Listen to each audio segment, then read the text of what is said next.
We are live and welcome everybody. Hello, Lilith. To the Magical Coffee Hour. We're happy to have you guys here. If you know me, if you're hanging out on my channel, I am Caffeine and Chaos, also known as the Linda. If you're not here, well, hey, welcome. That is my name. This handsome devil to my left is the one, the only, Drake, the Working Dragon Mystic. Good afternoon, good evening, Drake. Hello, how are you? Almost forgot to avoid the echo. Oh, don't do that. We don't like echoes around here. No, we don't. It reminds me of, things that I have seen, heard, and done before. Ha! Ha! I'm hilarious. Anyways, Lilith, don't get on the computer.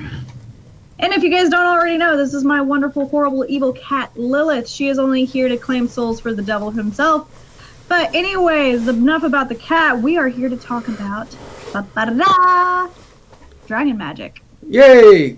I might know something about that. What better way to do that than to be talking directly to somebody whose primary, or I would say your primary form of magic used would be Dragon Magick. Am I too bold to say so? No, you would be accurate.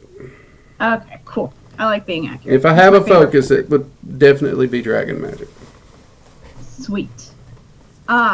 So anyways, I have absolutely zero clue as to the different types of magics out there. I do know that in our previous episodes, we have covered that you can use dragons as a way to enhance your magics, your crafts. I do know that there are different types, such as Fey magic, there's blood magic, moon magic, earth magic. Tantric magic. You name it, there's a magic for it. It's just like apps. There is an app out there for it. You know what? I'm going to check the App Store right now to see if there's a Dragon Magick app. But, anywho, I have questions. Drake might have answers. So, Drake, are you and your little buddies, little buddies, ready to answer all my questions today? Yes. All right. Number one, what the hell is Dragon Magick? Stop trying to eat the cords. Okay, in its simplest, well, let's not even keep it simple. Dragon Magick, first and foremost, is where the magician or the practitioner focuses on working with dragons, making friends and allies with them, and getting their assistance and their power added into the rituals that you're working in. And one of the reasons so many people have trouble with it is dragons don't take sides. They are very much more neutral entities in the multiverse. Their focus is on the balance. So when it comes to religion, when it comes to left and right hand path, when it comes to angels, demons, they don't give a shit. Their focus is on the balance. And because of that, every energy pattern I've worked with, every realm I've worked in, every entity I've worked with, in one way or another, I've yet to not find something that dragons don't work with. What's up, Black Tower? Welcome back. Hoorah! He made it!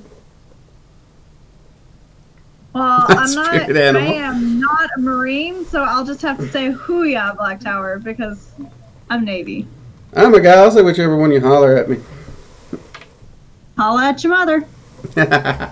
But, and that's actually one of the things that's allowed me in my path to jump around so easily, is because when it comes to wanting to dive in and research something new, the dragons didn't care.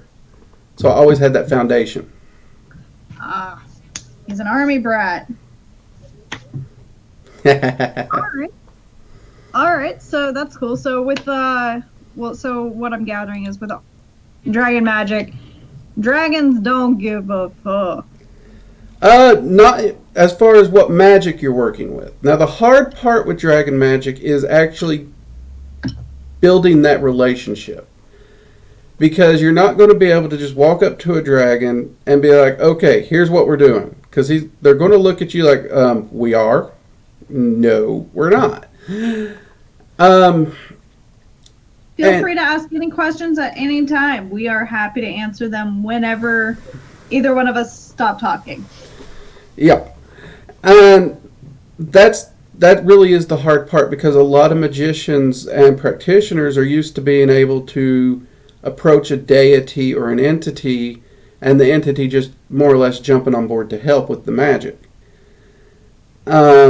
Dragons, they will generally help, but not nearly as well as they would once that relationship's built. And some of them won't even give you the time of day until you build that relationship. Interesting. Before I continue with my questions, Black Tower wants to know, would you or could you consider Dragon Magick a current entity-rich system? Current, if you mean current as in time and publishings, probably not. And the reason for that is there's very few publications on it. In fact, the most you will find is there's some publishing on the 9 elemental rulers. There's a bit on the zodiac, dragons of the zodiacs and stuff like that. So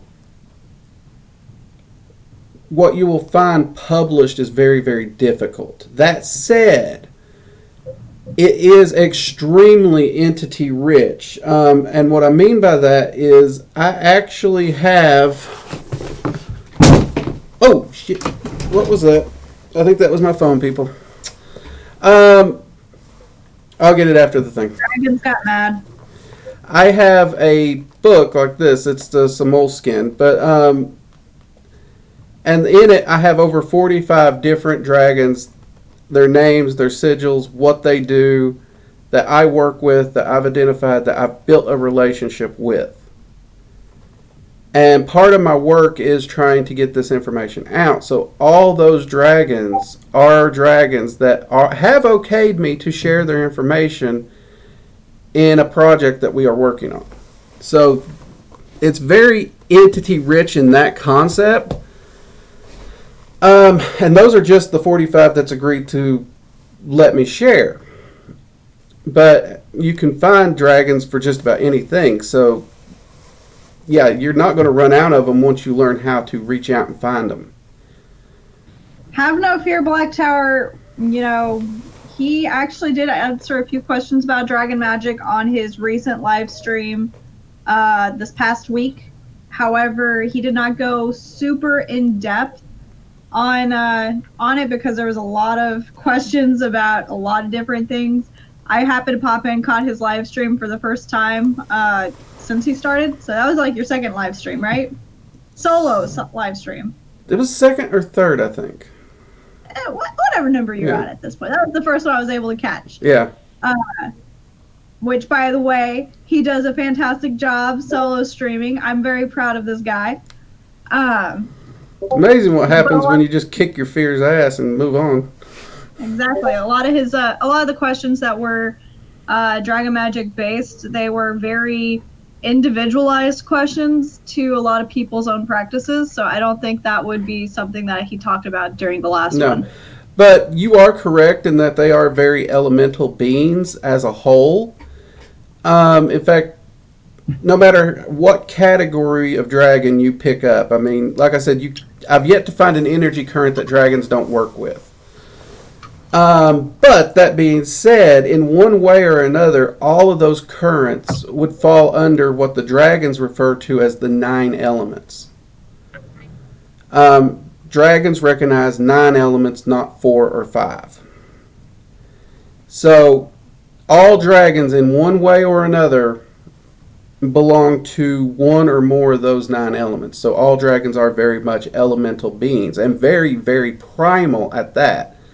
One thing that scares most people when they approach Dragon Magick, they experience the elements in a way that's far more primal than anything that they've experienced before, even if they've worked with deities. Because most of those entities are very, very in tune with our realm and how the elements in our world function. Dragons take those elements beyond our realm and to a much older primordial state, and it overwhelms people and scares them. But as you adjust to it, it gets easier. So Black Tower says, I refuse to buy into the whole Dancing with Dragons concepts laid out in that book, as the few I personally work with have not been connected to the system laid out in that book. And I would have to agree.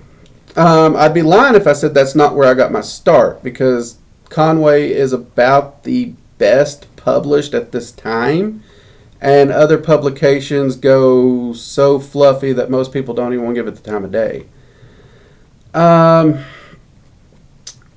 So yeah, her, especially Dancing with Dragons. It's weird because I went back recently and reread that, and it's like I'm trying to figure out how I even got to where I got by starting with that book.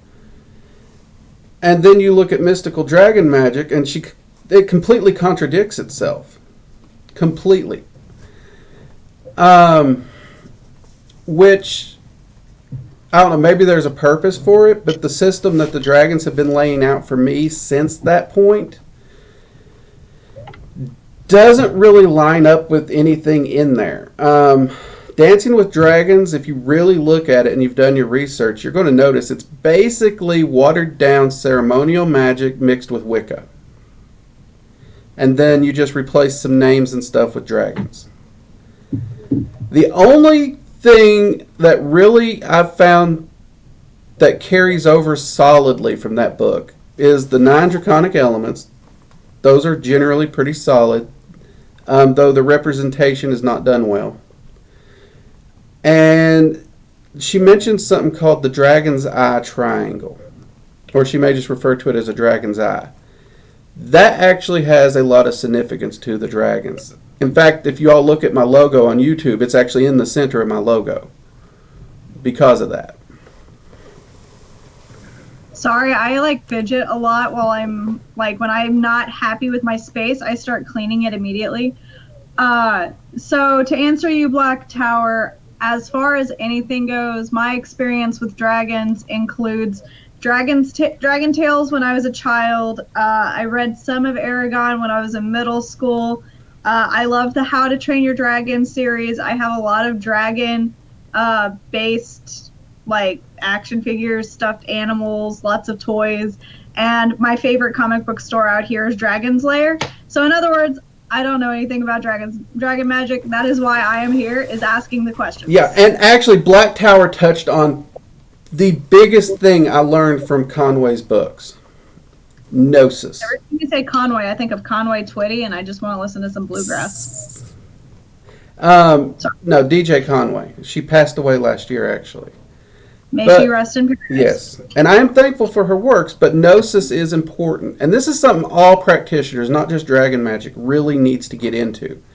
And this mindset is actually one of the biggest blocks for most practitioners. They want a book, they want a grimoire, they want spells, they want to be told what to do. The problem is, once you've read the books, once you have those published rituals, you got nowhere to go.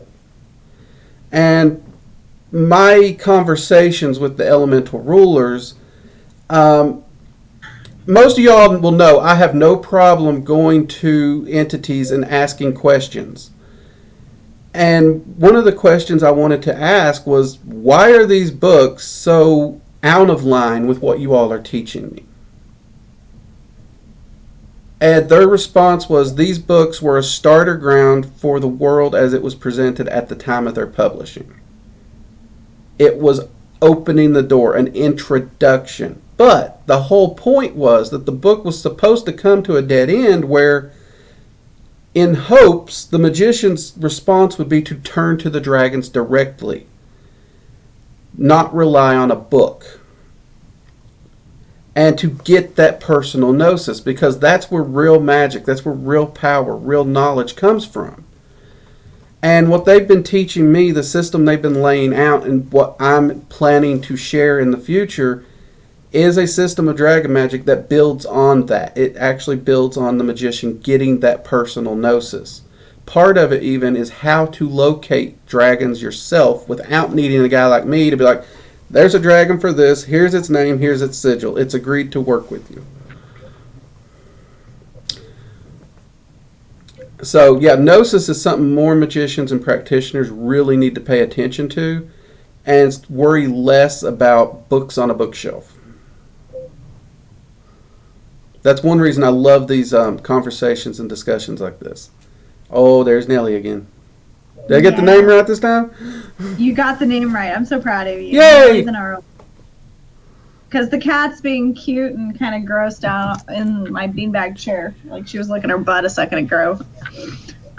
So, now that I'm back and my brain's here.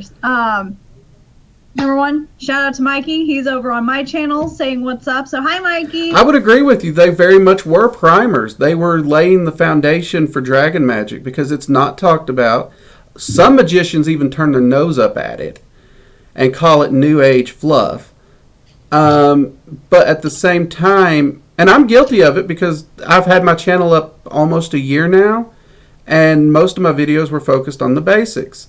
I post one Dragon Magick video and subs and comments skyrocket because people are thirsting for this knowledge. And I mean, I didn't expect it, but I'm glad that people are out there. And as a practitioner who's dedicated himself to the dragons, I kind of have a responsibility to share it.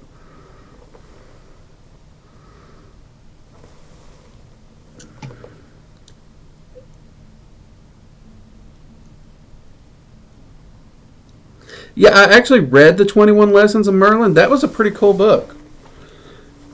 And you're right, it does kind of weave in there. Which, again, from talking with the elemental rulers specifically, as well as my co-magician, I get the feeling dragons have been weaving in and out of all magic from the get-go. I think a lot of those lessons were there. Okay, I have questions now. Okay. Okay. We gotta let Linda take part in this. It's her show too. I'm just sitting here, I'm listening, but I'm also trying to break it down for those of us who... How am I here from? Well, welcome to Big Ol' Newbies. I'm don't know what Mushroom Haven is, but welcome aboard. So, next question that I have is... Hello, Big! We explained a little bit about what Dragon Magick is. So, if somebody wants to get into Dragon Magick, how does one do that? Because, like, oh, okay, well, that's awesome. I had no clue about that one, but welcome.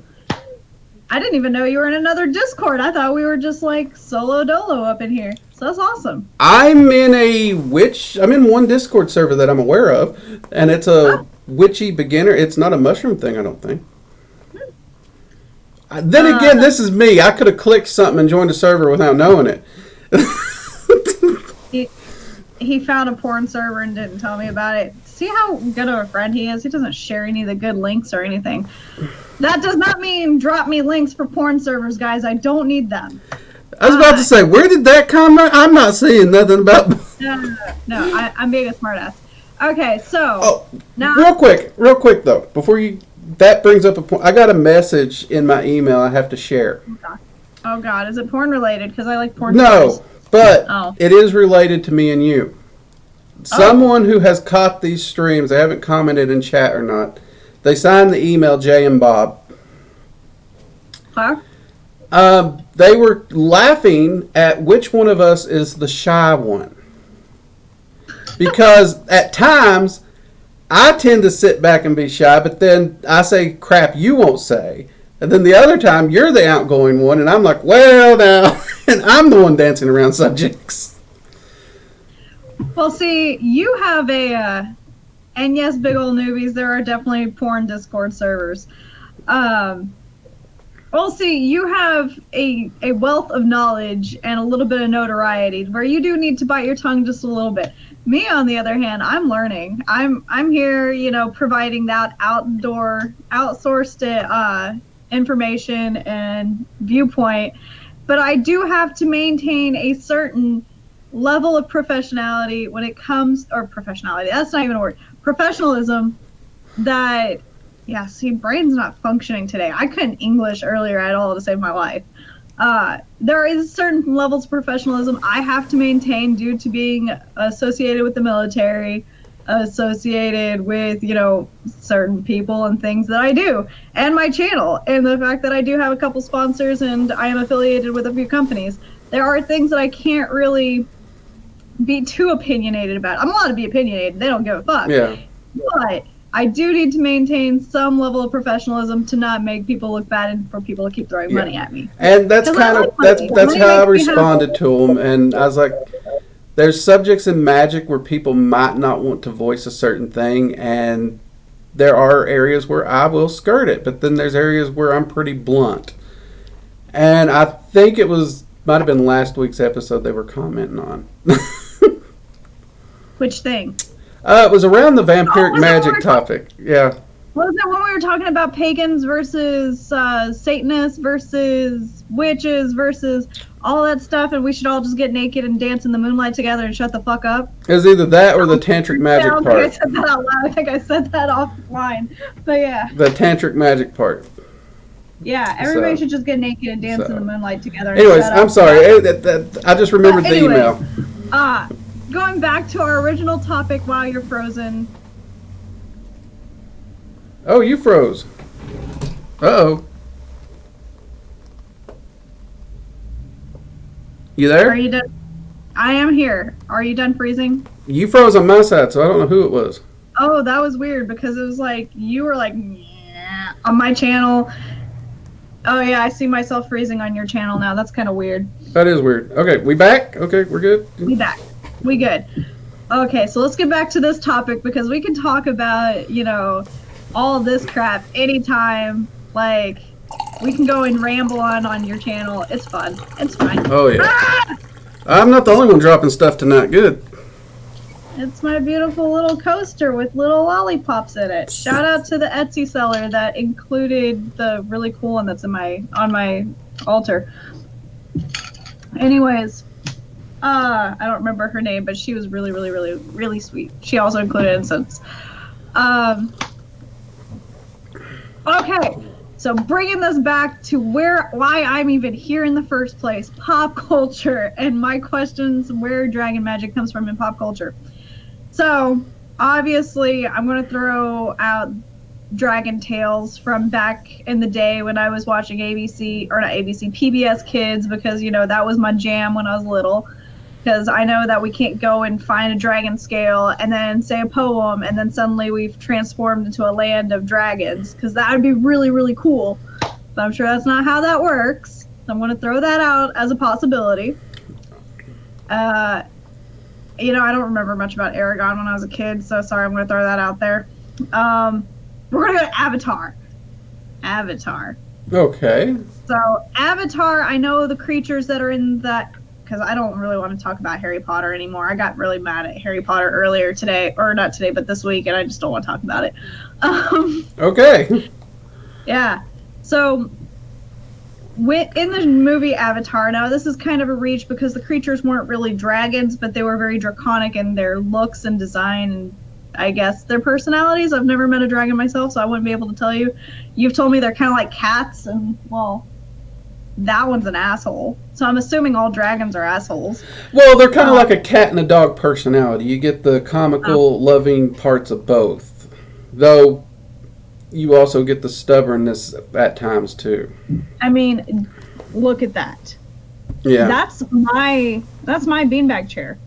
Though, I will say many a times, if you've ever seen a look a cat gives you when it gives you that WTF look, I get that a lot from dragons.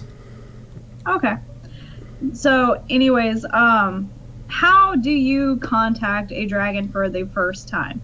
Now, I have been reading how you talk to different entities and different deities that you want to work with. Now, you have mentioned multiple times that working with a dragon and getting the attention of a dragon is completely different. So, in what way is making a bond, a pact, a contact with a dragon, how is that different from any other entity? Or do you just, go out in the wild, you find a dragon, you link your hair up into its little head tendril thingy, and jump on it and pray to God you don't die? Or gods, sorry. Option 2, God. not a good idea. Option 2, not a good idea. In fact, I can tell you, I know someone who actually, there's a ritual that's essentially referred to as riding the dragon, and they decided they wanted to do so with a maelstrom dragon. Their life was never the same, and not in a good way. because they did so without doing it with permission. That said, how do you contact them and what's different? Well, how you contact them is you would set the ritual up and focus it toward dragons. And you actually would, it's generally advised that you go one of two directions first. You either seek what's your guardian dragon first, or you reach out to the first 4 of the elemental rulers first. Those are the ones that are the most accepting of approachers. So when you're approaching, those are the ones that are most mentally open to connecting and working with magicians. And they're the ones that's going to be willing to give you a chance first. So if you go to my channel, there is a ritual there called the Ritual of the Flames. It's actually built using those first 4 rulers. And it's all about connecting with them, getting their attention, drawing their energy into the ritual area, and starting to work with that energy. Now, getting a direct contact with them can get harder, but that ritual can be turned to focus on each individual ruler and work with them directly and build that friendship, which there's a few people in the channel who have.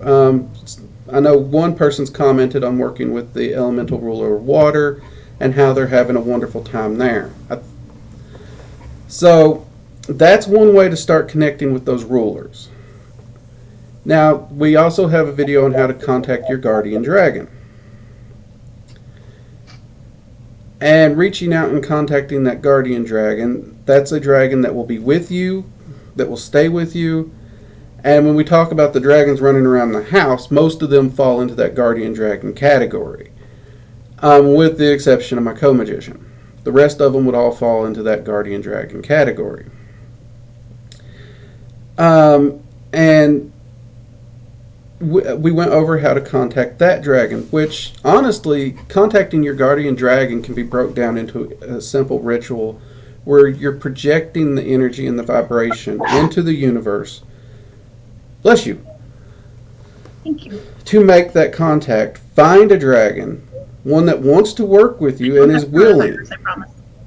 And that's sometimes the hardest part. Not always is a dragon going to answer quickly and willing to work with you and sign on. So, all that said, that's the first part of it. And where that differs is, for example, deities. I can't think of a deity that I've went into a ritual with to work with that hasn't answered. Deities are pretty quick to answer as long as you approach them respectfully or with reason. They're very quick to answer. And they usually don't mind helping. Dragons, you call to them, they'll hear you. You can guarantee that. The question is, will they answer, and how quick or how big of an energetic impression you're going to get when they answer. So once you do get that answer, even the guardian dragon, this is someone who's agreed to work with you. Can we time out for like 2 seconds? If you are currently watching on my channel, can you please... Oh, thank you for the snack. Could you please let me know if you are seeing or hearing issues on my side or on his side? If you are currently watching his channel, could you let me know if you're seeing or hearing issues on my side or his side? Because I keep on seeing issues on my like on my screen that I'm watching it. I'm seeing issues on his side. I'm trying to figure out if it's my internet, his internet, or if it's just the connectivity of overall. So could somebody like drop in the comments real quick and let me know what's going on? Yeah, that'd be helpful. Just so if one of us needs to restart our internet so we can reconvene without issues, I would love that. I'm showing a solid signal, but that don't always mean it's true. Mine is too, but I have potato internet, and sometimes I have to replace the little copper wire in the potato sometimes. Also, I have a plate full of cucumbers now because I have the greatest husband ever. Yay! So no comments on mine, so everybody seems to be Everybody's happy. Okay, continue. Okay. Sorry, I didn't mean to like time Oh, out. no, But I no, just no, wanted no, no, no, that's fine. So the hardest part is, even with that guardian dragon, you still have to build the relationship. And you have to build that trust. You have to get to know them the same way you would a person. That takes time. A lot of people don't have the patience for that. They don't want to do that. And they want to work with entities that they call them up, they do the ritual, that's it. Which that has its pros, but at the same time, having a genuine relationship and an ally, that's something that can't be overlooked either, because that puts an entity in your corner 24/7 that's always going to have your back. So, once you have contacted your, once you've contacted your dragon, I'm also gonna have I'm gonna have a follow-up question after this. But once you have contacted your dragon, how do you create that bond with the dragon? Because I mean, obviously, you can't just be like, "Hey, let's go get a pint at the local pub," because if you order a beer and set it beside you and tell somebody, "Hey, yeah, this is my guardian dragon, Joe over here," obviously that's not going to work out. It's going to make for a very upsetting time for you, your dragon, and the bartender, because they're going to think you're fucking nuts. So, how do you bond with your dragon? How do you get on a good level with your dragon once you have gotten in contact with them? I'm going to go ahead and post in my chat real quick to make sure chat's still working. I think chat's working. Everybody was so talkative and they got so quiet. It's weird. I think I made people mad. I said too many cuss words. Yay! Okay, it's still working. Awesome. Thanks, Black Tower. That's actually a good question. And the first way to do it is spend time with them in meditation. Dragons love meditation. Their entire communication system is built on vibration as a foundation. It gets a lot larger than that. But meditation's a great way. Letting them take part in any magic you do is also a great way. They love to help, especially guardian dragons. They're very playful, they're very hands-on, they love to be involved. So those are great ways. Also, it's going to feel silly to a lot of magicians even, but talk to them outside of ritual. Don't just talk to them in ritual alone. And actually do spend that day-to-day time to them. Like in one of my videos, I talked about how when cooking, I will be talking to my dragons. Let's hear it, Black Tower. Oh, continue. I'm waiting for him to type it. Okay. And they would even ask me questions about the food I was cooking, why I enjoy it, all these things. And now the two twin guardian dragons, they will often conjure up their own little stoves and cook while I'm cooking. It's hilarious. Mm-hmm. And you said you can't go to the pub with them. Actually, you can. You think the conversation instead of talking out loud. And you might look a little weird if you order a beer for them, but you can allow them to take part in the beer you're drinking too. Mikey, I'm not going to a furry website. Oh, Lord. While I'm in the middle of a stream. And Black Tar wants to know, do emotions come into play with the dragons you work with energy-wise, or is it like clear mind, no intentions? Actually, dragons are one of the first ones who told me take clear mind and throw it out. Because it's not a natural human state, nor is it a natural cosmic state. Even the most pure, clear energy has some form of emotional vibration to it on some level. So dragons are very much learn to understand emotions, learn to utilize them, learn to harness them, and learn to master them and yourself. Never seek to forego them, because that's not a balanced state.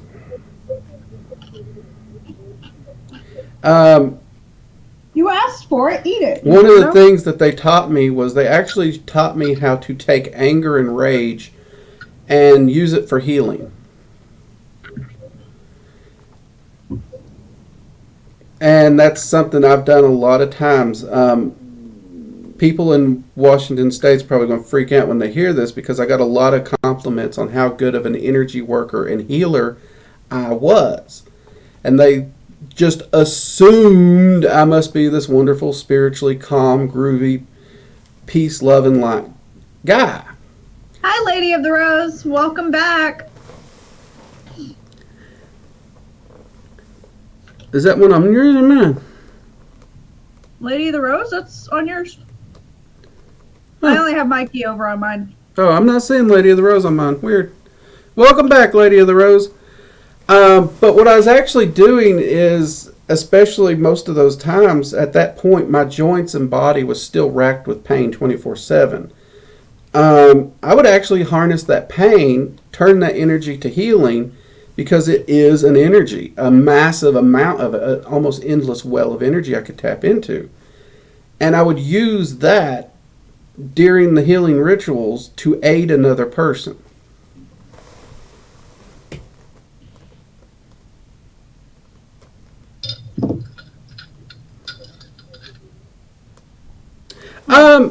It's Peachy.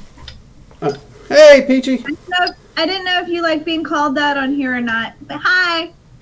Yeah. And Black Tar goes, how do you heal using anger and rage? If you are allowed to explain, please tell us. Yes, I'm allowed to, yes. How well I can do shortly, that's another question. From a draconic perspective, emotions are energy. And energy is energy. That's one of the things they teach when it comes to balance. And that's one reason some practitioners have issues with dragons, because they can't let go of the light and dark, good and evil, right and wrong concept of magic. So with that knowledge, you can pull from that well of energy that's being generated through anger or rage. Now once you have harnessed it, once you have it, through a process that I've always referred to as draconic alchemy, because they're the ones that taught me how to do this. You actually mold and shape that energy you're harnessing and its vibration to the goal and the will of the magician. In this case, you're now wanting to heal another person. So you transmute that vibration to the healing vibration you want, and then you push it to the person. So you're drawing it from the well, and then you're changing it before you serve it. Think of it like making coffee. You have water. You get the water from the faucet. You do your little voodoo you do to make the coffee, then you serve the customer the coffee. They didn't order water, they ordered coffee. You had to change it in between.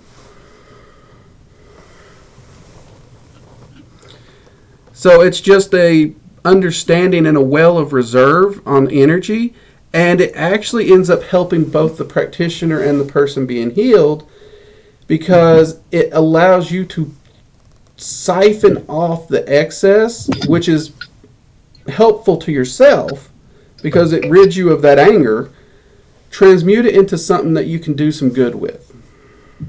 Does that make some sense, or am I just rambling like an idiot? It all makes sense to me. But then again, I don't speak Greek, and it's all kind of Greek to me. I'm learning! Yes, I did dress up. I told y'all I would. Y'all thought I lied, didn't you? He made me so proud. I got on here while we were getting the stream all set up, and I'm like, oh, look at you. You all dressy. All classy and shit, and look at me. I'm still over here in a t-shirt, and you guys can't see my shorts, but I'm wearing shorts.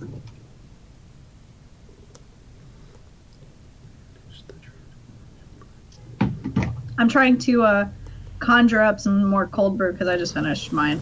I got me a fresh pot of Odin over here.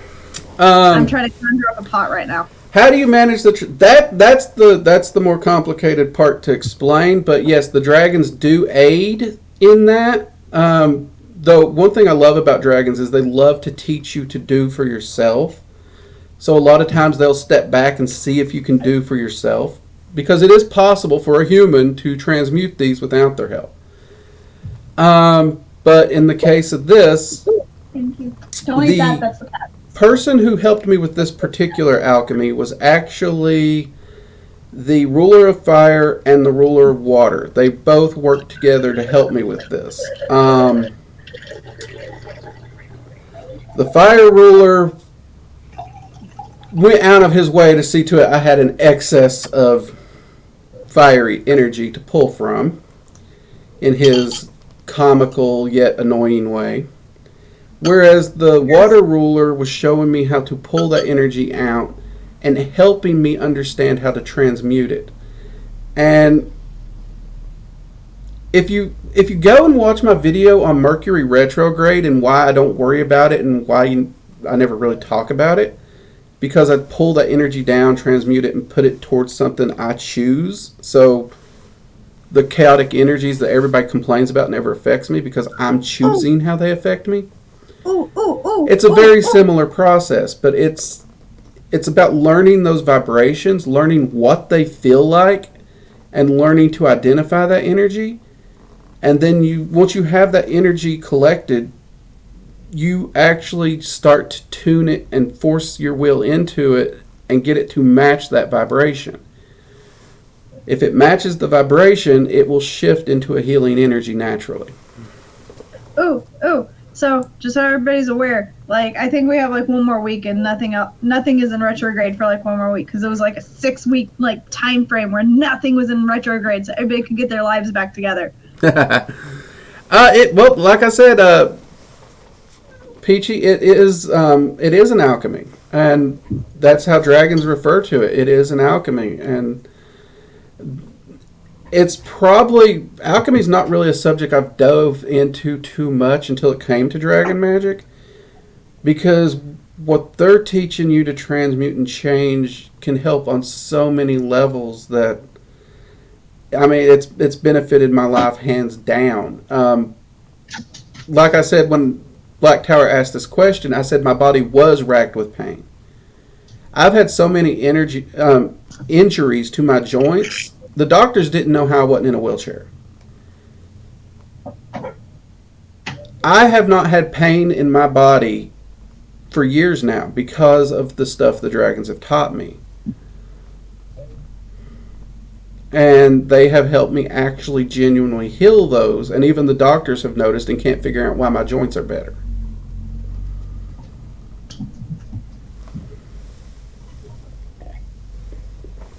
So it is, you are making a change there. It is alchemy. It's not lead to gold, but I'll take painless over that. And please don't, if you are working with alchemy, please don't transmutate your dog into a child or your child into a dog, because that's just rude. Okay, would somebody please tell me where these references are coming from? Full Metal Alchemist! Oh my god, it's one of the saddest things that happens in anime ever. Okay. Spoiler alert for anybody who plans on watching it, who's never watched it, but this is from earlier 2000s, late 90s, I think. So, if you're that far behind on the times, just spoiler alert, okay? So, Full Metal Alchemist is, old school Renaissance period alchemy thinking, and then this one alchemist, in order to maintain his alchemy license, he's trying to create the ability to talk to animals, and his only way to talk to animals, or his only way he thinks he can make it happen, is by fusing the soul of an animal with a human. And it turns out that he sacrificed his wife earlier in his career, which is what put his ass on the coals, if you will, to try to that almost got him fired. And then yeah, I'm going there.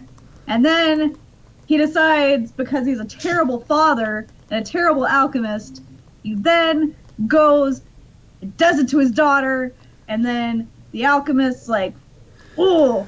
Peachy's saying no. Because it's really terrible. So it's terrible. I threw a spoiler alert up there. I didn't want to have to do it, but now I had to because I got into it, and it's actually one of 2 animes that's made me cry ever. See, I've heard of it, and I need to watch it because I keep getting questions about alchemy circles, and apparently the image everybody keeps linking comes from that.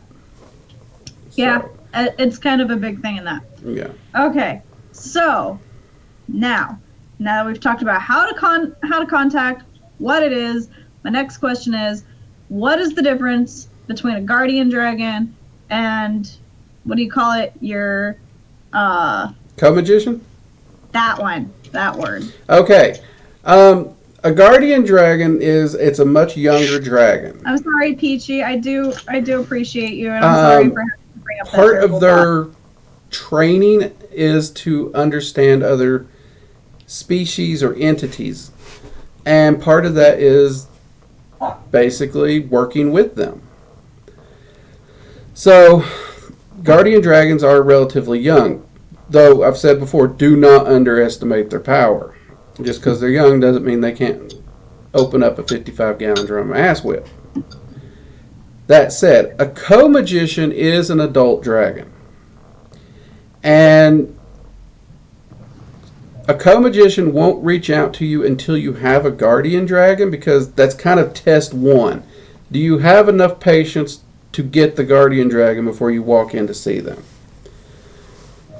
And the guardian dragon actually does act as kind of your liaison when contacting other dragons. If a dragon will not speak to you for some reason, your guardian dragon can usually get them to open up to you, or at least give you the time of day.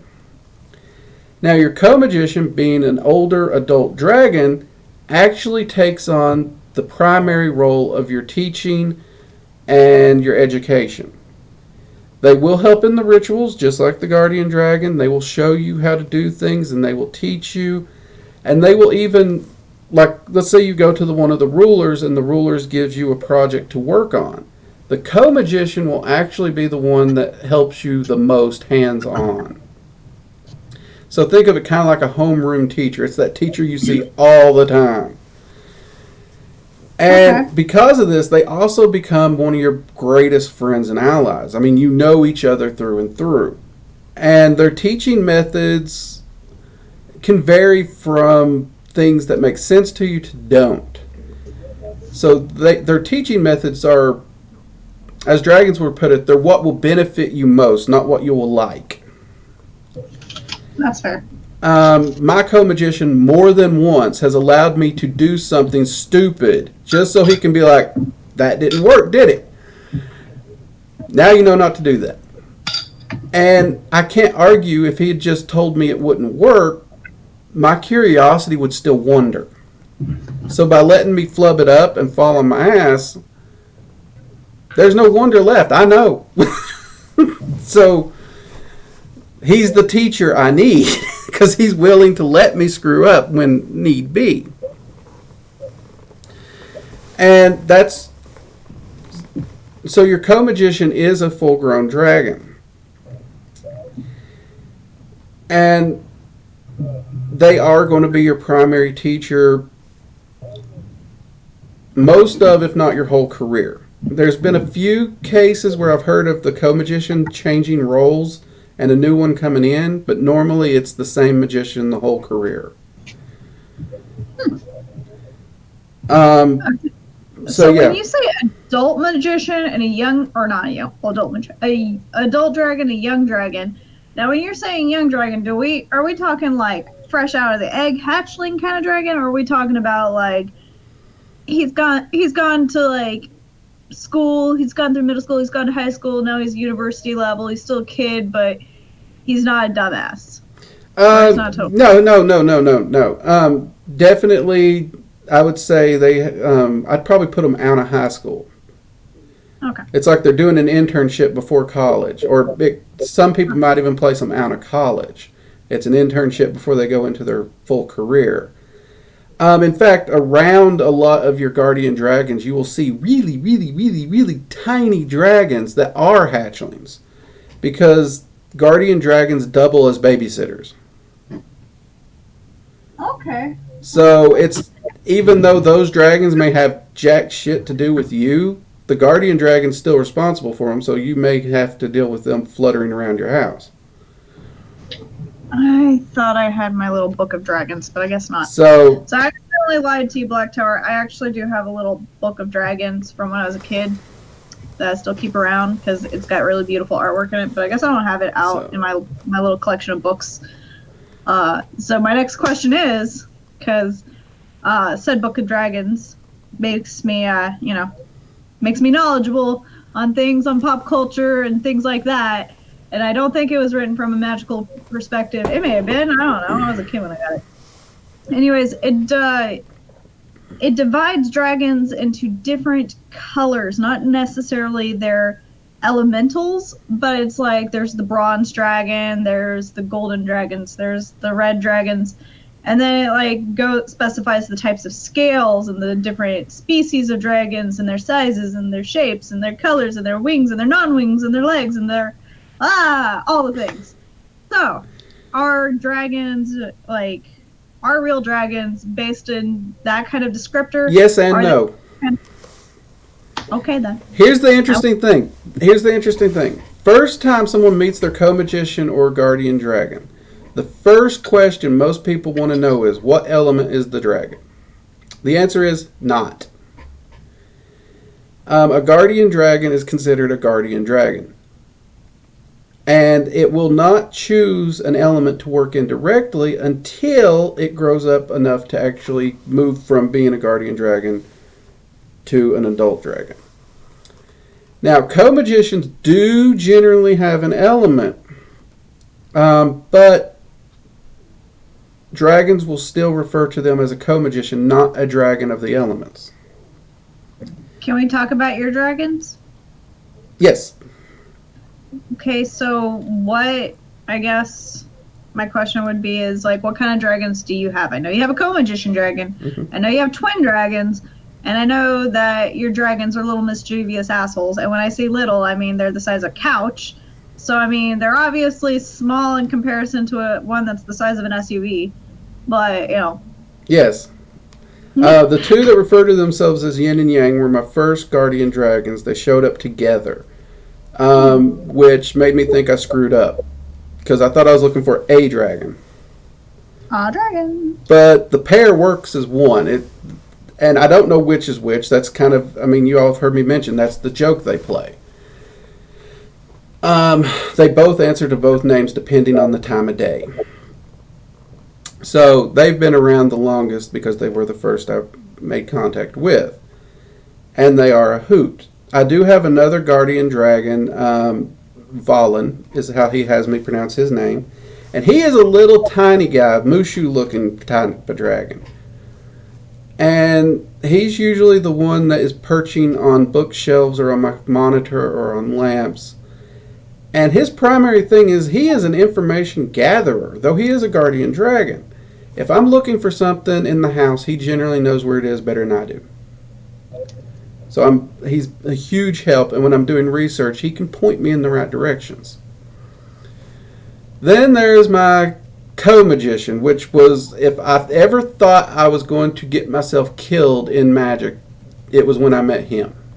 Ooh. Because if you read Conway's books, and Black Tower can back me up on this, there's certain things she says will and will not happen, do's and don'ts, and she has very laid out rules, but at the time I didn't realize how toward the light she leaned. So this dragon shows up, and it doesn't take me 2 seconds to realize that this thing's a chaos dragon. And these are generally put in the do not F with them category. These are not starter dragons. And at the time, I did not realize a co-magician does have a separation from the elemental dragons.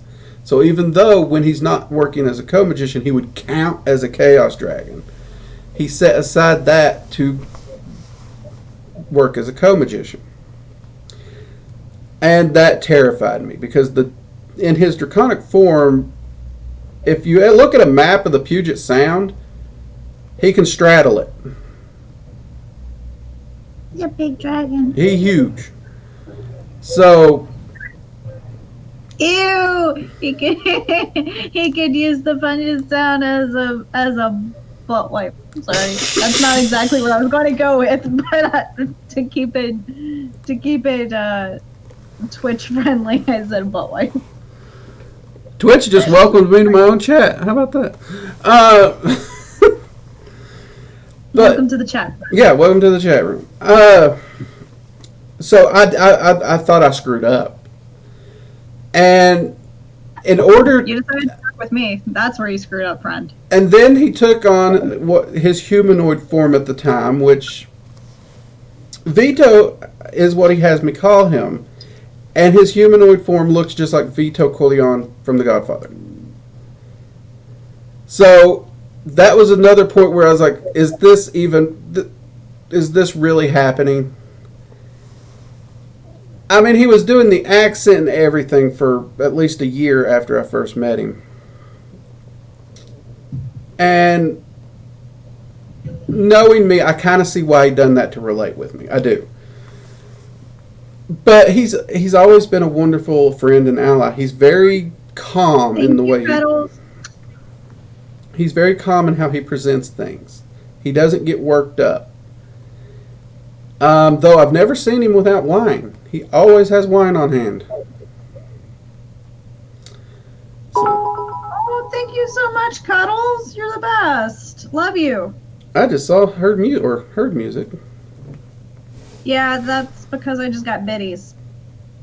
Thank you for the biddies. What's a biddies? A bit is a Twitch tip, basically. Oh, congrats. Cool. Thank you. I'm still too small of a Twitch. I love you, boo. If you're streaming later, I'm hopping on because I'm going to be streaming games tonight. Wait, I think I pop into her streams. She's amazing. I love Is it her Psycho so Cuddles? much. Yeah. Yeah, I've popped into a bunch of her streams. Yeah, she's the best. She's a babe and a half. She's got a daughter that is basically a miniature version of her that's absolutely adorable. Wait, why are we laughing at Drake? What'd I do? You thought you fucked up. Oh, yeah, that I did do. I'm going to step away for a second. You continue talking about Vito. Yeah. We didn't do our ritual before the stream, so I really need to stop for a second. Oh, the little twitch, yeah. But no, Vito, he's always been a great friend. But he's also one of the ones that has helped me the most understand just how real the other realms are.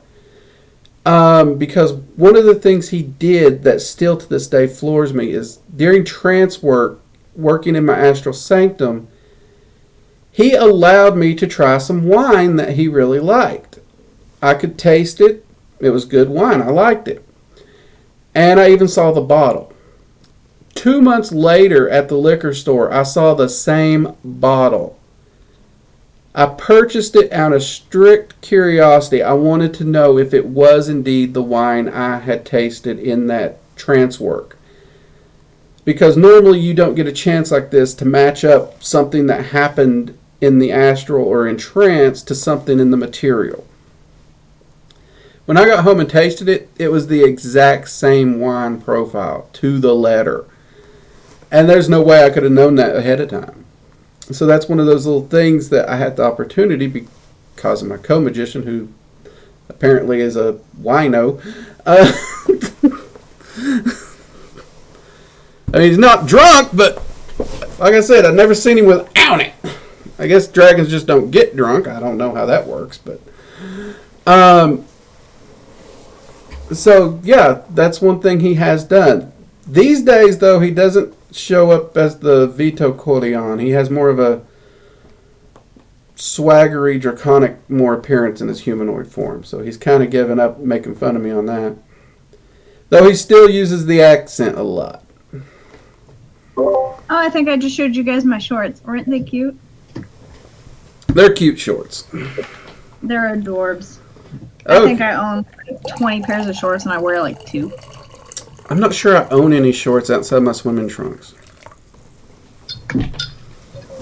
I'm boxer really shorts, but those about don't count. Digging into I'm really lazy about digging into my drawers to pull out clothing, so I just pull things out of the clean clothes hamper.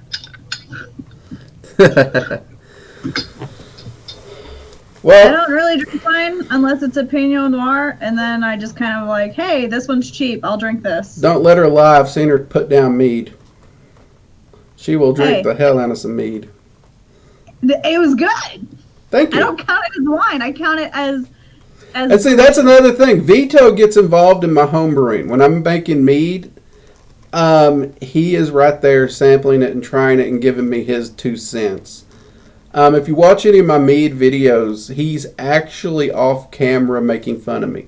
So if any time during that video you see my eyes like shifting over here like I'm looking at someone, I am. It's really hard to film videos with these guys because they will sit there and dance and do stupid shit, and I'm trying to focus on a camera. But they're being very distractive. I mean, right now, Valen, right now, he's on my freaking monitor here, so that ain't helping none. So, any other questions that I can fill in? Okay, hold on. So I asked you about the different types of dragons, sizes, colors, shapes, all that fun stuff. Black Tower just started talking about wine, and I'm just I'll have to see about that one. I'll even ask Vito about that one. He's usually where I get my wine recommendations. Let's see here. Asked you how, asked you what, and now I guess why choose a dragon versus any other creature in the bestiaries out there? Why Dragon Magick? What drew you to Dragon Magick? Oh, that's an interesting story, because I won't lie. When I first got to Magic, I told myself I'd stay away from dragons. Too cliche. And I didn't want to be that guy. You know what I mean? Yeah. That said, I don't know if I've covered it here or just on the YouTube channel, but actually, I'm not sure I covered it on YouTube. But what got me into it was I was researching Wicca and other magical paths because I had just realized the church wasn't for me. I was needing something else, and I was trying to find my path. And like most people, I went to Wicca because that was the predominantly thing you could find, even though at that time you couldn't even really find much on it. And I was at work one night at a federal shipping facility on an airport. That's actually important because of the security level. And I bumped into a guy who mentioned he heard I was researching this stuff, and me and him was talking, and he told me, he's like, have you ever heard of Dragon Magick or Draconic Wicca? And I was like, no, I've never heard of it at all. And he's like, you should look into it, and he gave me the title and author of Conway's books. Again, never heard of it. Never heard of the author even at that time. So I went back to the area where I worked, and I'm talking to a buddy of mine who he and his wife were Wicca, and he was generally my go-to sounding board at the time. And he'd never heard of it. And he got to talking about the guy I was talking to, and he'd never met the guy, and he happens to go down to the mod the guy said he worked on all the time. So we went down to the mod. The guy didn't exist.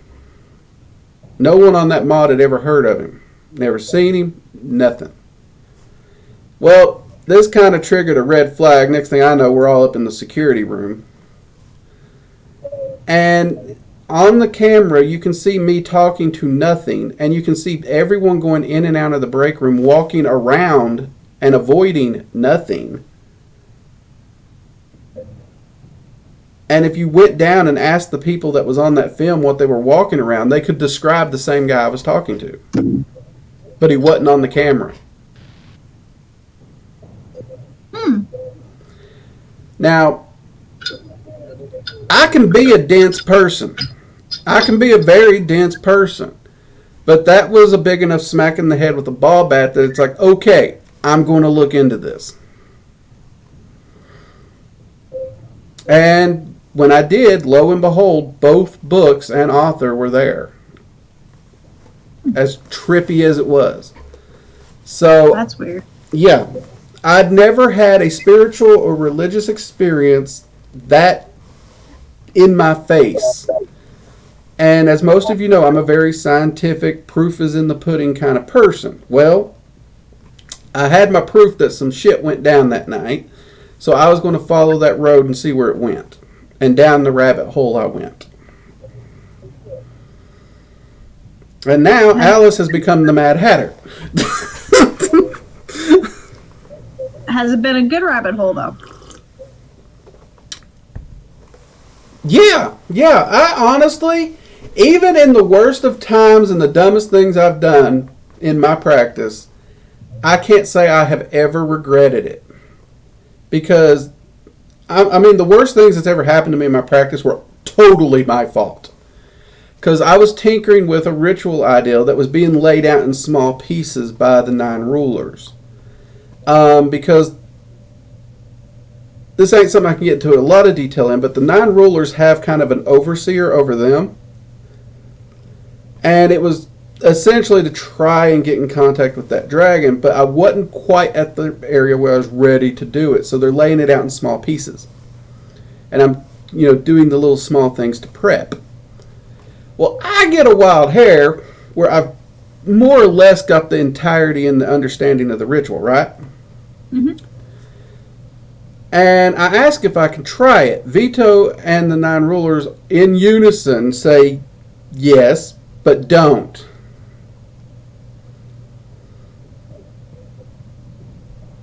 Well, my dumb butt did. I was about to say, your dumbass decided to do it, didn't it? Yes. And it took me to a level of consciousness and perception where I'm pulling in so much data and information. My brain basically shut down and I passed out for around 15 hours. I woke up in the floor of my ritual room. That's not good. No, not good. And worst headache of my life. That lasted about a week. Totally my fault. 100% my fault. But even then, I did not regret it because what I've gained, the knowledge, the friendships, I haven't regretted it once. And outside my own stupidity, it's been nothing but a blessing. Black Tower's yelling and it's scaring me. He goes, Drake, have you been able to apply just dragons to the spirits of different systems, kind of like employing them instead of angels like the Kabbalah? Yes. Yes, actually this came up in the live stream on Friday. That's how my head reads caps, by the way. Anytime I see it, I have to yell it. Start using caps more often, Black Tower, because that was hilarious. I did pathwork the Kabbalah and the Tree of Life. And yes, I found that dragons are involved in every sphere and every realm on the Tree of Life. I've also pathworked all the realms in the Norse system when I was doing my Norse pathworking. Again, dragons. And in fact, there's 2 dragons in Norse mythology that I found are very, very misunderstood. But that's another, we'll get to that. Now, one of the things I'm talking about on my Friday live streams is what I got going on, what I'm doing now. And I'm doing an invocation, evocation pathworking of the Clifothic tree, or the dark tree. And I did a meditation pathworking last year of all the spheres where I worked just with the realms, not the rulers. And dragons were present in all those realms as well. So, yes, I've noticed that crossover. And yes, I do work with demons and angels, and I've found dragons on both sides of that fence as well as within the Goetia. And one thing I'm actually wanting to do is I'm wanting to actually dive more into that research, especially on the Clifothic tree once I finish this pathworking, and find out just exactly in depth the role dragons do play there.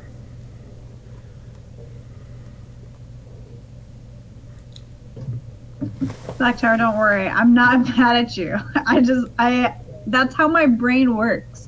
Anytime that I even use like caps lock for like to make emphasis of a singular word or anything like that, in my head I still yell it, even if it was me that was typing it out like, hey, this is what I was trying to say.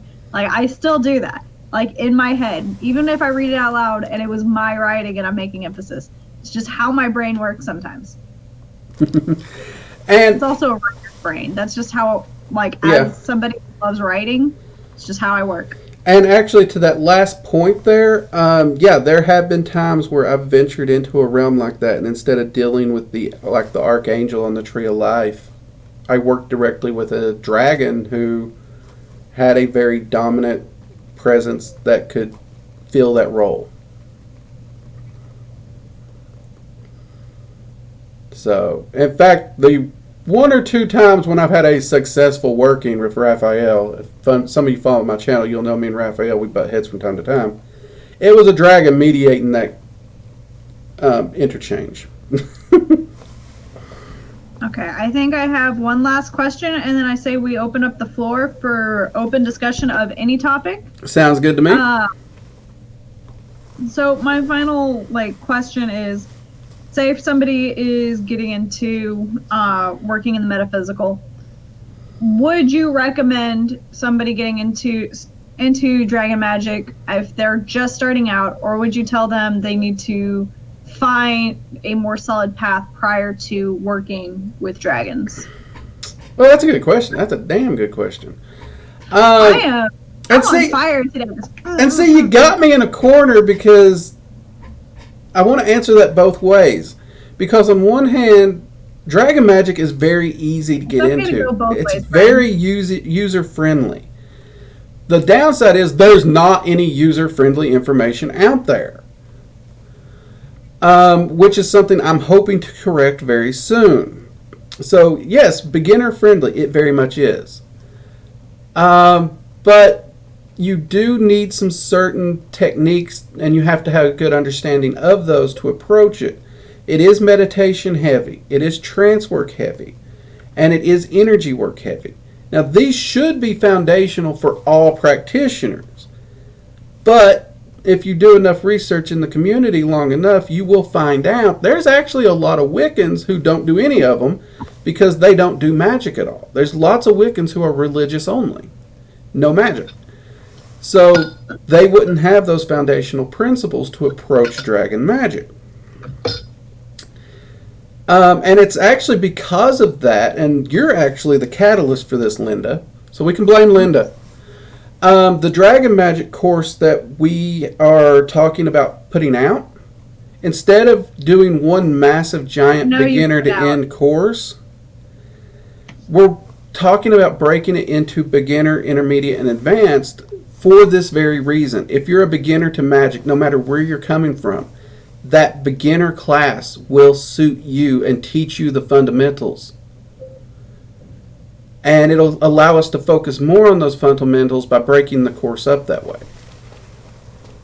Oh, so he wants to blame me on this. However, here's where my business... There are book witches. Armchair occultist is what my generation called them. But he blames me for this. However, I sat him down, man to not man. And no, I'm just kidding. Man to Linda. Man to Belinda. But no. It ultimately, I think for this, learning environment, it's easier to crawl, walk, run, and then sprint, and then fall off a cliff than to, let's just go and hit it all at one time. I think it's a little bit easier to digest. And if somebody decides, halfway through the intro stage of Dragon Magick, you know what? Dragon Magick isn't for me. I think I'm going to go and work with some fairies now because they seem pretty cool. They don't have to go and, waste all that time and effort into getting all the way to the very end of Dragon Magick learning, or whatever he puts out. I mean, it doesn't have to be his Dragon Magick series. And that way you can slowly digest, master the beginning, then master the intermediate, and then master the advanced course, rather than, oh my god, it's so much to... And she's right. She's got me by the ear there. I may have been thinking too big in what I'm offering people, and the advantages of breaking it up. Cheaper. It would also make it cheaper and more available to people, so I'm sure everyone's going to love that. I like cheap, guys. I am the queen of cheap. And here's another thing that Raven pointed out when I was telling her about this conversation, and she's glad, as she put it, the little one put you in your place. I'm a little. Am I the little one? Yep. Does everybody realize how small I am? Or You got to understand, Raven knows me really well. She's known me for a while, and when I first described you, the description said you're shorter than Seffi. I thought Seffi and I. No, she is taller than me, isn't she? I think she has an inch on you. No, she might have more than that. Knows how to use that inch, let me tell you. Oh, Lord. But that will allow me to get the information out to people who are wanting it quicker, because it's easier to film a section than it is a massive mastery course from beginning to end. And if anyone's noticed, clearly there's a need for this information. I mean, Black Tower himself pointed out right now there's no books, no information. All we have is Conway's works that are the current standard. So, yeah, I'm hoping to actually get on that project ASAP. And we have Linda to thank for putting me in my place on that, people. I just like to drink coffee and say things. Drink coffee. You don't need to think. So, I don't need to think. I'm just here to make jokes and, look cute. Thank you, Linda. You're welcome. So, with that, that puts the floor open to questions, according to Linda. She said, any topic, any question? Ask us anything. Black Tower, well, look at... Let's just give Linda a standing ovation, okay, shall we? The cat made me do it. She beat up the big 6'2" dragon guy. I mean, we won't go into the stories of me taking down people double my size, because that's happened a few times. Oh, no. In martial arts, I don't care how big the guy was. I didn't mind getting in the ring with him. The people I feared anytime I got in the ring was the little tiny one. Because they had center of gravity on their as their advantage, and they were quick, they were agile, and they were the meanest little boogers. Those were the ones I was terrified anytime I got in the ring. The smaller they were, the more scared I was. We're crafty. You are crafty. We're crafty, okay? If I can't use my weight, which unless I'm fighting a 5-year-old, I got no weight on anyone. I'm really glad I swallowed my coffee before you said that. I'm so glad you swallowed, honey. Oh, Lord, here we go. Unless I'm fighting a 5-year-old, I don't got much weight on anybody, okay? I'm 118 pounds right now. Well, that's actually heavy for me, so, Well, I'm using Dragon Magick to help me lose weight. I'm down 10 pounds now, but I still got plenty to go, so... I'm still using the mundane way of eating healthy-ish and... Well, I have to do that stuff, too. It just, this increases the rate. It increases the rate at which I'm losing. But I figured I'd say let's open the floor up to questions, since we have a lot more people in chat today. We do, and than usual. And I've noticed the viewers' questions are wonderful. They have some great questions usually. I love it when our viewers ask us questions, because that means my job gets a whole lot easier. I don't have to say much. I can just sit here and dance, and you guys are like, oh, look at her. She's just bopping around. That's cute, but he's talking, so, it's cool, too. Entertainment and information all at once. I mean, we call it edutainment. Okay. But no, for reals. Does anybody have any questions, comments, concerns, bitches, gripes, complaints, anything to say to us, because we can take it. Or as we say in my circles, questions, comments, or smart-ass remarks. What ritual outline would you suggest for beginners to do actual Dragon Magick? I would actually start with the basic ritual of flames that I put on YouTube. Because this is a ritual you can sit down, you can do it anywhere. You don't need to be able to move around and face different directions. And you do reach out to the 4 elemental rulers, the starting rulers, earth, air, fire, water. We all know those. And you start getting in contact with them, and it attunes your rituals to that draconic vibration. And that's a big kicker. When you have the ritual area pre-attuned to a vibration that dragons are comfortable with, That's kind of the elemental rulers saying, hey, look, this magician over here, he understands dragons. Let's reach out to him and see if he's trustworthy. Because dragons have a lot of reason not to trust us. So by using that ritual, it makes it easier to get in contact with them and build that relationship and show them you can be trusted.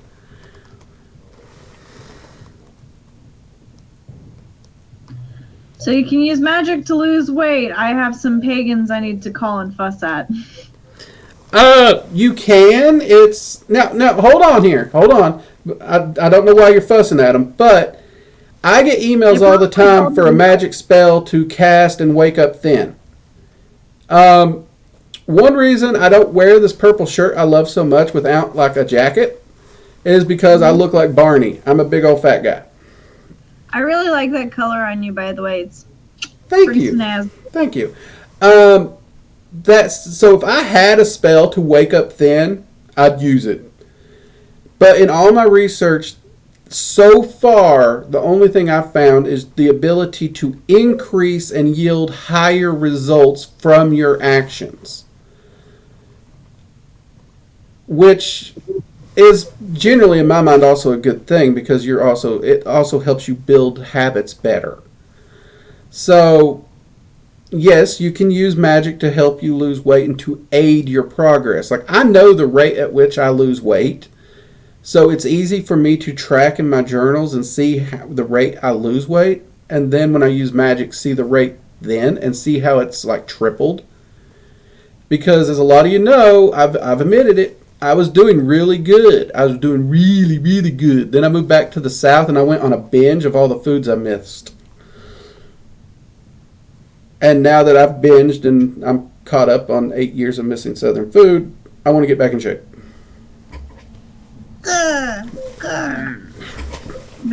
She goes, no, I was told no magic whatsoever can help in any form for that. Oh, well, now that I disagree with. I know a lot of people who disagree with. I even actually, I was helping someone get ready for their PFA. They needed to get their weight down. And I was essentially making a beverage for them, call it a potion, to aid them in that exact thing. And it worked. Black Tower says, my weight goes up and down, brother. I feel you there. And it's from eating hardly anything to eating because I'm actually hungry on and off. And Peaches says, no, I understand what you're using it for and how you're using it. Yeah. And so it's doable. And it's one of those things, that's where the science of magic for me comes in. I keep journals. Like on my desk right now, which is why my phone fell behind it, I got journals and books piled up of research notes. I was talking to somebody and they was wondering how I do it, and I was talking about how I test and research and trial and error and go back and tweak the rituals or the spells until I get the results I want. And they're like, it sounds like a science experiment. And it's like, oh, wait, I just got it. It's like, that's why I refer to it as the science of magic.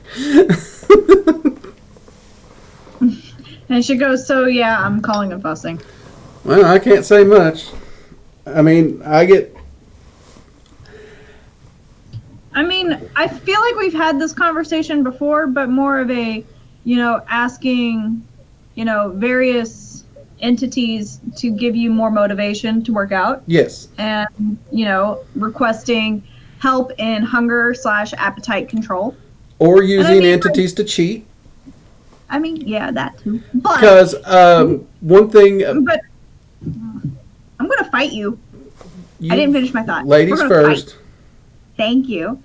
I won't pick on the little person. Anyways, from what I understand, what he has said previously in our last discussions is the fact that you can have magic help you along these things, but they're not going to ultimately yield you the exact results without putting forth some effort.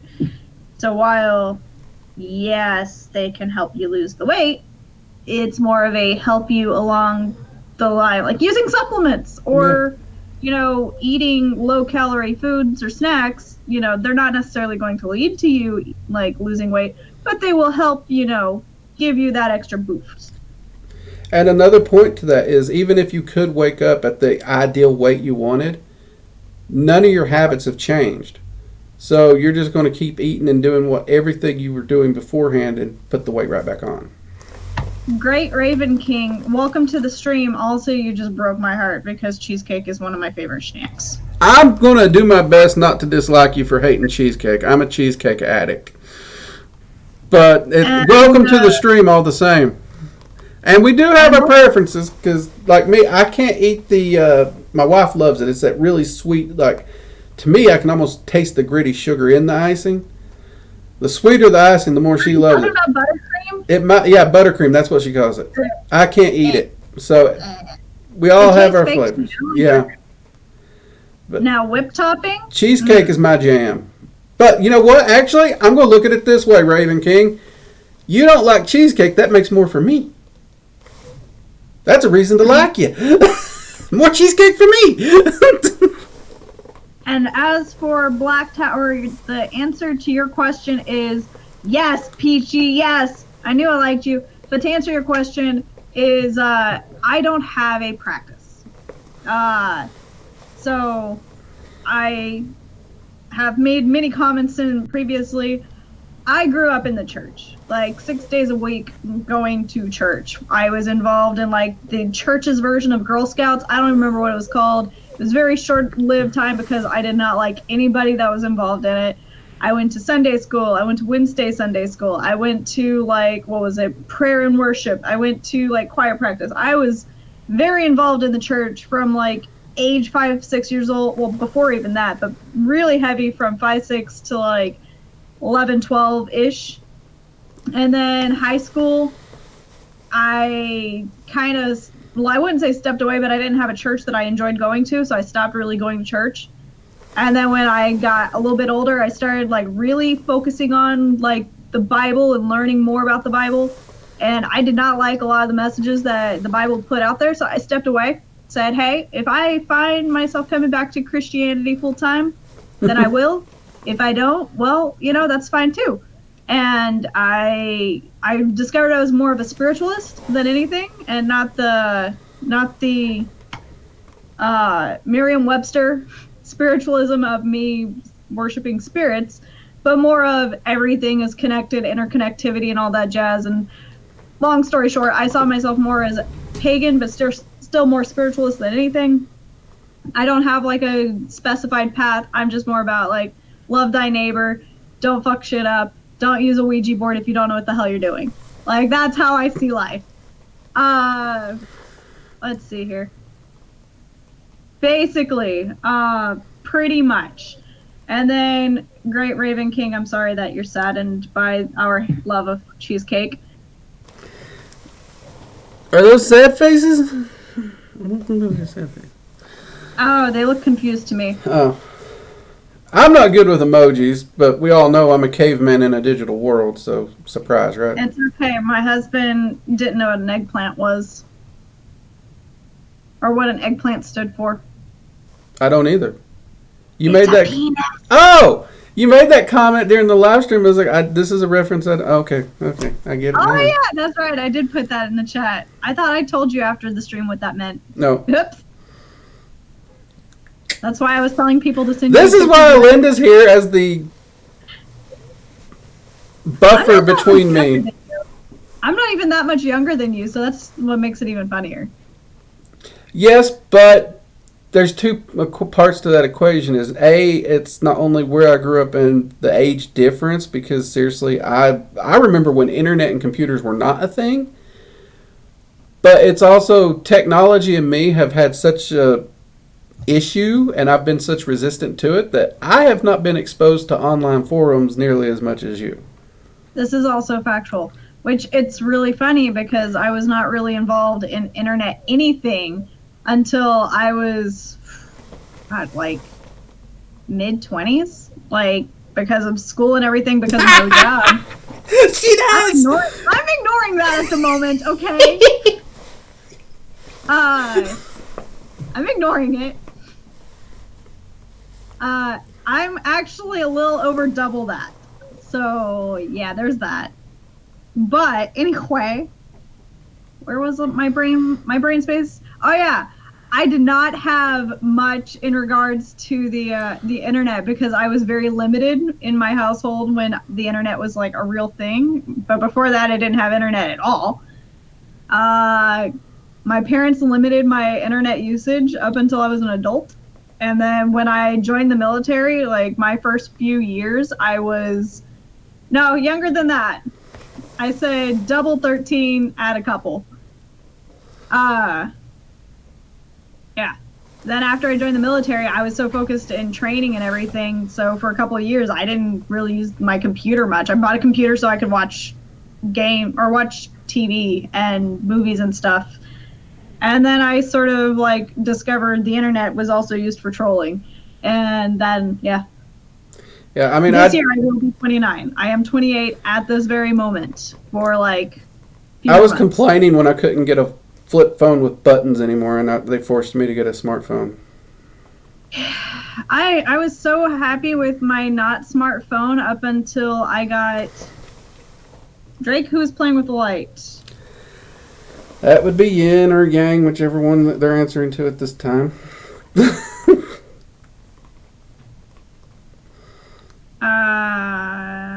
Yeah.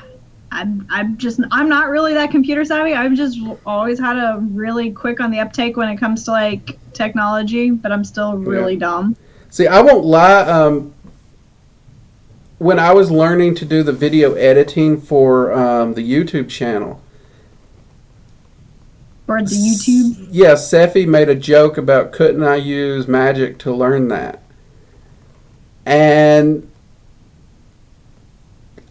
I was actually like, that's not a bad idea, and I did an evocation, and I basically learned video editing in about 30 minutes via evocation. Nice. And I don't think I could have figured out how to edit those videos without that. I really don't. Now, if you ask my family, they're going to tell you I'm computer savvy, but you have to understand what their definition of computer savvy is, because when we had our first computer, they would turn to me to fix it, but they also didn't know how I was fixing it, because I was up late one night because I didn't do anything on a research paper until the night it was due, and I hit print and the printer would not work. After about 5 minutes of trying to get it to work, my response was to throw a combat boot at it. And it spit my research paper out. I'm just shocked Seffi didn't tell you to just call me and ask me my advice.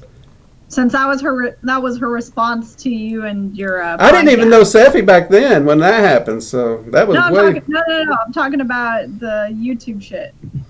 Yeah, I know, since when I was considering the podcast, her response was, call Linda. What? So we all have my wife to thank for the fact that this is happening. Let's just be honest. Drake's ruled by women. His life, revolves around women telling him how to do things. Or dragons. Or dragon ladies. Yeah, I mean, it's... If you guys ever get to talk to me without caffeine in my system, you wouldn't like me. So. But no, yeah. Yeah, he can be a bit of a caveman. Yeah, I can. I that's why me and computers don't get along. Subtlety is not my strong point. And just because there's a decimal where there shouldn't be and it stops working, it frustrates me. I'm very much ugh smash. All right, Drake, shall we call it? We're at 30 over. Yeah, unless anyone has any questions. Otherwise, I say we go ahead and call it, tell what we got happening, what's going on, and then call it. Because we are 30 over. That's what happens when people participate in chat. I know. God, you guys, why'd you have to be so participating type? Hey, I love it. I love it. I think the live stream was like 2.5 hours Friday. No, it was great. I didn't even realize it was an hour when I logged out, and I was like, oh, Lord. So. I mean, no, I love it. I like it when people are talking. It's like when I stream, for example, like when I do my cooking streams or whenever I'm just gaming.